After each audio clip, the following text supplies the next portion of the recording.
اچھا، اب early evaluation کرانے کا فائدہ یہ ہوتا ہے کہ اب تو بہت ایڈوانس ہو گئے ہیں ہمارے اسکول سسٹمز کہ آئی ای پی انڈیویجولائزڈ ایجوکیشنل پروگرام ہر بچے کی نیڈس کے مطابق بنتے ہیں. کئی بچے جو لرننگ ڈس آرڈرز ہوتے ہیں they can be very intelligent in oral expression while not in written expression یا میتھمیٹیکل ڈس آرڈر.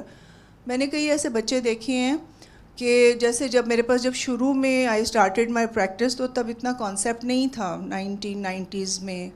تو وہاں پہ بیکن ہاؤس نے ریفر کیا تھا بچہ. تو جب میں نے اس کو اسیس کیا تو وہ اورل انٹیلیجنس اس کی بہت تھی. تو پھر میں نے اس کو سارا خیر اس کی رپورٹ تیار کی، سارا کچھ کیا.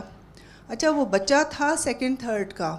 اب اس کو کیسے ہیلپ، ایک تو ٹیچرز اول تو ریزسٹنس ہوتی تھی کہ we can not change our system for one child. تو مجھے یہ تھا کہ آپ اس کی اورل ایویلیویشن پہ زیادہ اسکورنگ دیں، زیادہ اس کو کریں اور ریٹن پہ اس کو کم کریں. اس کے لیے پھر میں نے یہ کیا کہ اس کی ماں سے کہا کہ آپ نا سورہ رحمان سنیں. اچھا، بچے جب اس طرح کے ہوتے ہیں تو پھر پیرنٹس میں ایک بڑی پرابلم ہوتی، they start blaming each other. باپ جو ہے وہ ماں کو بلیم کرتا ہے، ماں کی فرسٹریشن ہے وہ باپ کو بلیم کرتی ہے. سو ایک بلیم گیم چلتی ہے، پھر اسٹریس ہوتا ہے، ٹینشن بڑھتی ہے. اور بجائے اس کے کہ بچے کی نیڈس کو ایڈریس کریں، گھر کا ماحول اور زیادہ اسٹریسفل ہو جاتا ہے. تو میں نے ان کا بھی یہی حال تھا. اس کے باپ کو لرننگ ڈس آرڈرس تھے، لیکن چونکہ وہ پہلے کی جنریشن تھی اس کے پیرنٹس کو نہیں پتہ تھا. انہوں نے اپنے بچے کو انہوں نے کہا پڑھ لکھ سکتا نہیں، اس کو دکان شکان ڈال دی کوئی الیکٹرانکس کی یہ وہ.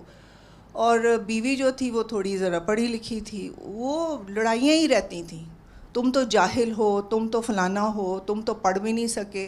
سو اس طرح کی لڑائیاں. اور پھر جب وہ بچے کے لیے جب آئے نیچرلی بیہیویئر پرابلم کے لیے وہ مجھے ریفر ہوا تھا، تو پھر وہ ماں بھی بڑا روئی کیونکہ اس میں بہت ڈپریشن تھا، نیچرل سی بات ہے.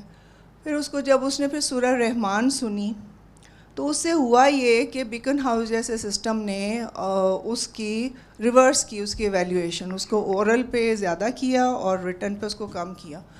اور وہ بچے کو جب پورا پلان ملا، اس کا پورا پلان بنایا انڈیویجول جو ہوتی ہے انڈیویجولائز ایجوکیشنل پروگرام جو ہوتا ہے، وہ بچہ سیکنڈ یا تھرڈ سے اچھا وہ he was a very intelligent boy.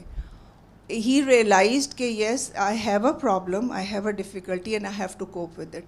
Parents نے آف کورس اس کی ہیلپ کی، اس کی mother was very helpful. اس کے بعد اس بچے نے آن ہز اون محنت کرنی شروع کی. پھر میں فالو اپ رکھتی تھی اس طرح کے سرٹن کیسز کا. تو پھر پتہ چلا کہ کرتے کرتے وہ بچہ میرٹ پہ پاس ہوتا چلا گیا ڈسپائٹ ہز ڈسیبلٹیز. میرٹ پہ کرتے کرتے اس بچے نے او لیول پاس کیا، اے لیول پاس کیا. پھر اس کی ماں ایک دفعہ میرے پاس آئی بھی تھی. اس کو اچھا ایسے بچوں کو نا ٹائم تھوڑا زیادہ چاہیے ہوتا ہے. یو کین ناٹ ان کو ویلیویٹ آپ ایگزام نہیں کر سکتے سیم ٹائم پیریڈ کے اندر. تو پھر وہ میرے پاس آئی کہ وہ ہائی کمیشن کے کس کا ایگزام تھا، برٹش ہائی کمیشن کا. تو پھر I wrote a letter for them کہ ہی نیڈس، اینڈ نیچرلی وہاں پہ دے آر ویری انڈرسٹینڈنگ. تو انہوں نے پھر اس کو دیا اور پھر ماشاء اللہ وہ پڑھ گیا، باہر چلا گیا. تو اس طرح یہ ہوتا ہے. سو اٹس ویری امپورٹنٹ کہ اگر ارلی ڈائگنوسز ہو جائیں اور بجائے اس کے کہ ماں باپ لڑنا بھڑنا شروع کر دیں. اور پھر ایک میرے پاس کیس آیا تھا ادھر سے میرپور سے. اس کی ماں پہلے ٹیچر تھی، پھر پرنسپل ہو گئی، لیکن اس کو سمجھ نہیں آئی تھی کہ اپنی بیٹی کو کیسے ہیلپ کرے. وہ پھر یہ بھی چیزیں ہوتی ہیں، جادو ہو گیا، سایہ ہو گیا، یہ نہیں ہو رہا، وہ نہیں ہو رہا. تو وہ جب سارا ہوا پھر اسٹارٹیڈ ہیلپنگ. پھر مجھے یاد ہے ابھی چھوٹی تھی، شی واز آلسو ینگ. تو وہ کوئی 2 سال پہلے مجھے ملنے آئی، ماشاء اللہ گرون اپ وومن اور بالکل ویل اسٹیبلش، جاب کر رہی اینڈ ہیلپنگ پیپل. سو بجائے اس کے کہ ہم اگنور کر دیں یا ہم ٹائملی بچوں کی اور ایک چیز اور ہے بچوں کو when you spot a problem, immediately consult the right help, professional help love.